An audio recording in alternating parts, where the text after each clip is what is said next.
Os relacionamentos entre homens e mulheres são um processo que ocupa uma grande parte da vida e do tempo de quase todas as pessoas que vivem em sociedade. É considerado socialmente aceitável e aprovado o comportamento de uma pessoa que tem como objetivo encontrar um parceiro para formar uma família. No entanto, nem todos, e nem de longe, conseguem criar uma família feliz e harmoniosa. Em 2016, na Federação Russa, o número de divórcios em relação ao número de casamentos concluídos chegou a mais de 50%. Neste artigo, gostaria de detalhar os estágios de desenvolvimento do relacionamento, pois, em minha opinião, a incapacidade ou a falta de vontade de passar de um estágio para outro é um dos principais motivos para o rompimento dos relacionamentos. A Rainha Negra disse a Alice: aqui, você sabe, você tem que correr com todas as suas pernas só para ficar no mesmo lugar. A Wikipédia cita a hipótese da Rainha Negra, que afirma, em relação a um sistema evolutivo, uma espécie precisa de mudanças e adaptações constantes para manter sua existência no mundo biológico circundante, que está em constante evolução com ela. Simplificando, em movimento está a vida e tudo precisa evoluir. E a falta de mudança é igual à degradação. É por isso que os relacionamentos devem estar constantemente em um estado de desenvolvimento, e a estagnação leva ao colapso dos relacionamentos. Para um relacionamento, o indicador de desenvolvimento é uma transição oportuna de um estágio para outro. Vamos considerar esses estágios. 1. O estágio de se apaixonar. Nesse estágio, os desejos mais românticos dos amantes se manifestam. Também é chamado de período de buquê de doces. Na fase da paixão, os parceiros tendem a idealizar um ao outro, tudo parece mágico, sublime e fácil. Os problemas e as deficiências um do outro não são percebidos pelos amantes. A liberação abundante de hormônios no sangue, inerente a essa fase, leva a atos românticos, alguns dos quais, à primeira vista, parecem loucura. A idealização do outro pelos parceiros também se manifesta no fato de que os amantes tendem a atribuir a seus parceiros qualidades que eles realmente não têm. Muitas vezes, nesse estágio, começam as relações sexuais. A fase de paixão é caracterizada por uma profusão de sentimentos, cores e emoções, e a pessoa se sente muito bem. Esse estágio dura de 1 a 2,5 a 3 meses. Os números não pretendem ter precisão matemática. Após o término desse estágio, o nível de emoções diminuiu um pouco, o véu rosa cai gradualmente e os parceiros começam a ver os defeitos um do outro. Depois de terminar um relacionamento de longo prazo, um homem passou a frequentar a companhia de seus amigos com uma nova garota a cada mês e meio. É difícil dizer exatamente por que ele fazia isso. No entanto, podemos supor com segurança que ele não desejava passar para o próximo estágio do relacionamento e, começando a ver os defeitos de sua escolhida, trocou-a por outra, mergulhando novamente no redemoinho de sentimentos e emoções característico do estágio de se apaixonar. Porque no próximo estágio, inevitavelmente, começam os primeiros problemas no relacionamento e, para esse homem, aparentemente, esses problemas se tornaram difíceis de tolerar após anos de relacionamentos sérios. 2. O estágio de aceitação. Depois que o nível de emoções característico do primeiro estágio tiver diminuído, o relacionamento passa para o próximo estágio. Os parceiros veem as deficiências um do outro, há a necessidade de concordar com algo, ceder em algum ponto, tolerar algo. Surgem as primeiras brigas. Esse estágio é a primeira dificuldade no relacionamento, o primeiro teste. Nem todo mundo passa por ele. Nesse estágio, nasce a futura base de relacionamentos fortes e sérios. A capacidade de se comprometer. É importante entender que o compromisso não é uma pontuação. Aqui eu concedi a você, por isso você concede a mim. O desejo de se comprometer deve vir do impulso de estabelecer relações, de desenvolvê-las ainda mais, e não do desejo de ganho pessoal. No entanto, o compromisso é um fenômeno mútuo. Você não pode apenas dar, você precisa receber em troca. Se não houver compromisso no relacionamento, muito provavelmente haverá uma situação em que um dos parceiros começará a pressionar o outro. É claro que se pode admitir a existência de um casal ideal, em que os parceiros se entendem a partir de meia palavra, mas isso é mais um mito, e isso terminará em brigas e rompimento. Assim, tendo uma visão mais significativa, em comparação com o estágio de se apaixonar, vendo os defeitos do parceiro e os seus próprios, fazendo as primeiras tentativas de acordo, talvez tendo passado pelas primeiras brigas, a pessoa deve responder à pergunta, se ela aceita ou não o parceiro. Em meu entendimento, a aceitação consiste no seguinte: uma pessoa diz a si mesma, sim, vejo o meu parceiro mais profundamente, conheço os seus defeitos, ele conhece os meus, Estamos prontos para concordar em tentar evitar brigas e rompimentos. Tenho sentimentos por ele e estou pronto para desenvolver o relacionamento. Se essa aceitação for mútua, isso significa, em minha opinião, que os parceiros estão prontos para passar para o próximo estágio do relacionamento. 3.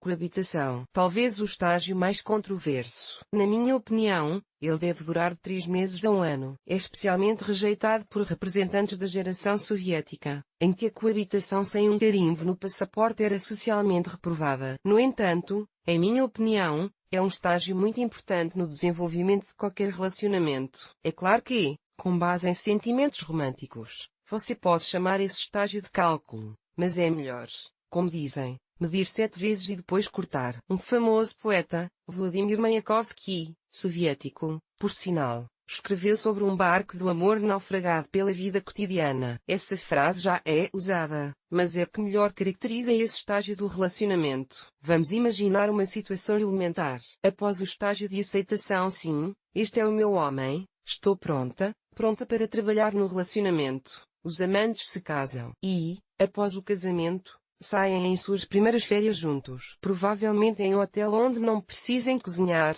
limpar, lavar, passar, etc. Depois de um primeiro feriado feliz, os recém-casados retornam à sua vida normal, onde a proverbial casa os aguarda. Toda a família tem suas próprias regras de convivência, tanto na família dele quanto na dela. E agora ele e ela se reúnem em sua própria família, cada um deles, o que é bastante lógico. Transfere para sua nova família as regras. De sua família paterna tomamos o café da manhã às 9 e quem se atrasa para o café da manhã, perde. Até que um homem não se levante da mesa. Ninguém mais por causa dele não se levanta. Todo domingo vamos à igreja, etc.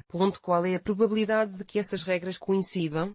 Mínima. Dessa forma, os cônjuges terão de criar as regras de sua própria família, o que pode ser difícil. Esse tópico definitivamente merece um artigo separado, mas foi importante fazer essas apresentações. Portanto, em minha opinião, é muito importante experimentar você mesmo antes do casamento e do carimbo no passaporte. Afinal de contas, muitas vezes acontece que as regras conjuntas procuradas não podem ser encontradas. Há brigas e os relacionamentos não dão em nada. É melhor que isso aconteça antes do casamento. Afinal de contas, o status de um homem divorciado não acrescenta nada na sociedade, especialmente para uma garota. Trabalhando na área de recrutamento, muitas vezes me deparei com questionários de candidatas, nos quais, na seção Estado Civil, constava divorciado. Literalmente, a cada 3 questionários. Parece-me que os desentendimentos na vida doméstica são um dos principais motivos do divórcio. Além disso, não devemos nos esquecer de uma característica tão importante e digna de um artigo separado de um relacionamento como a compatibilidade sexual. Uma cliente reclamou no aconselhamento individual que não sente desejo de fazer sexo com o marido com a frequência que ele quer.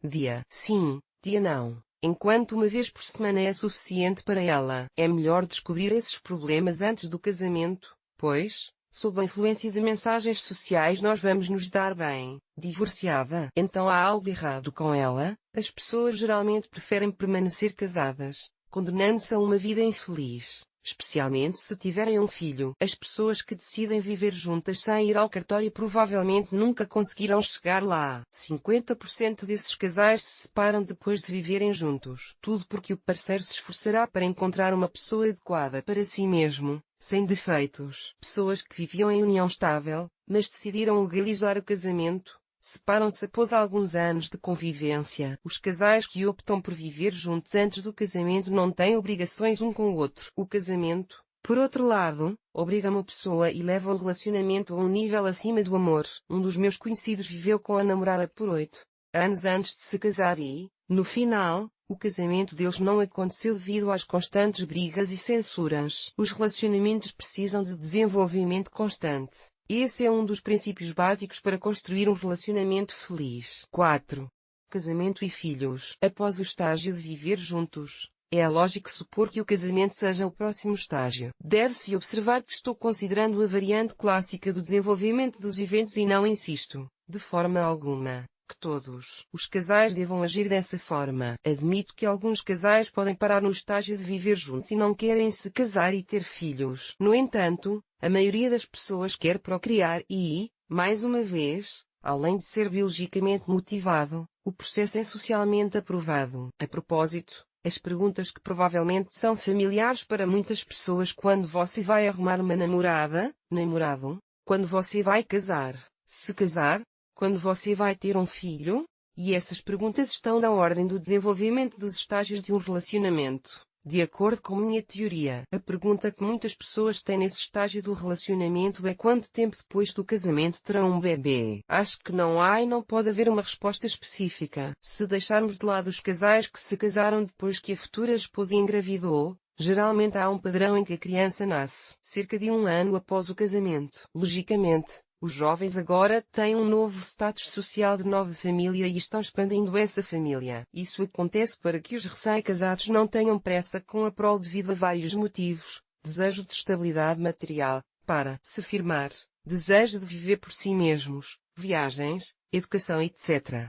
Assim, a criação da prole é, em primeiro lugar, um processo biologicamente condicionado.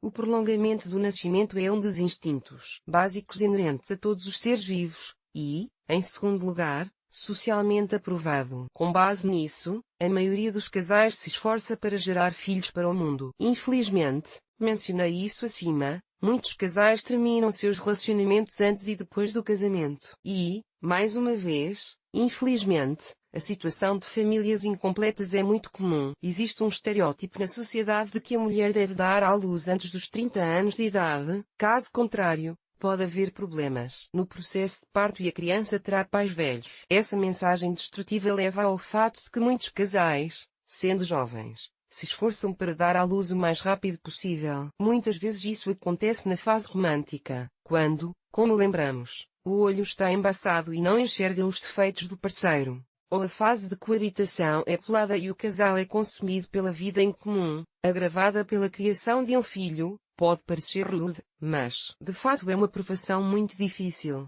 Basta lembrar pelo menos as noites sem dormir dos pais. Portanto, acredito que o processo de ter filhos deve ser abordado de forma sensata. Em primeiro lugar, é necessário fornecer apoio financeiro à futura família. Em segundo lugar, os recém-casados precisam aceitar um ao outro e, em terceiro lugar, precisam entrar em acordo sobre como viverão juntos. É claro que deve haver um desejo de ter um filho, e não porque estou prestes a fazer 30 anos e a mãe quer tomar conta do neto. A propósito, há uma situação oposta. Quando a mãe da futura mãe é jovem o suficiente e não quer se tornar avó, ela pode dissuadir a filha de engravidar de todas as formas possíveis, mesmo que não diretamente. Conheço uma família em que uma avó de 40 anos, ao se comunicar com o neto, pede para chamá-la pelo primeiro nome, não por avó. Não é um teste fácil para a psique da criança. 5.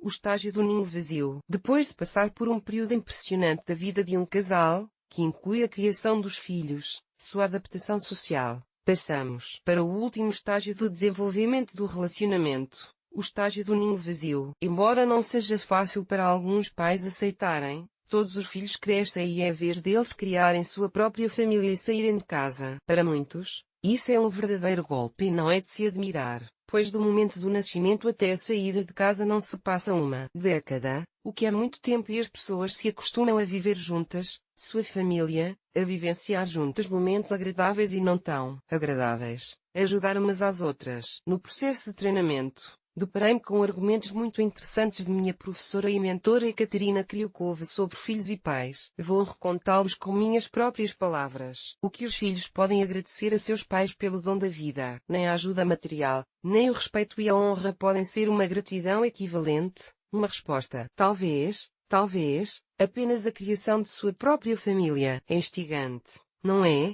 É um postulado evolutivo muito bonito. Acrescenta a isso meus argumentos sobre o instinto básico e a aprovação social da prole e teremos a absoluta naturalidade e necessidade desse processo. Entretanto, isso não anula a dor da perda que os pais podem sentir quando os filhos os deixam. Há muitas recomendações para ajudar os pais a passar por esse momento difícil. Sejam mais atenciosos um com o outro. Pensem em hobbies compartilhados. Arranjem um animal de estimação, etc.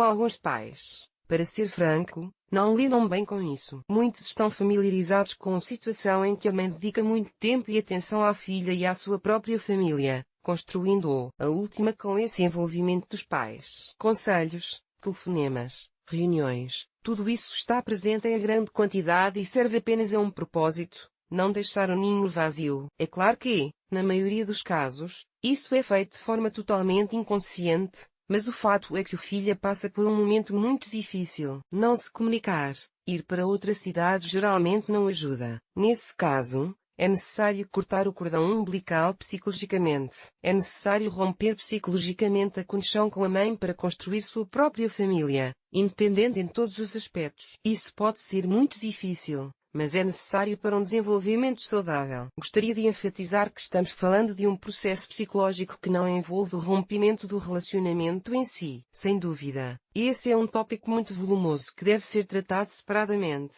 Conclusão. Na psicologia do desenvolvimento, é geralmente aceito que o envelhecimento humano é um estágio de desenvolvimento pessoal, embora imponha certas limitações. É possível transferir essa hipótese para os relacionamentos do casal. Poucas pessoas conseguem levar seus relacionamentos por toda a vida, o que torna os que duram décadas mais valiosos. Neste artigo, discuti os relacionamentos entre mulheres e homens com base em minha própria experiência, observações e conhecimento psicológico.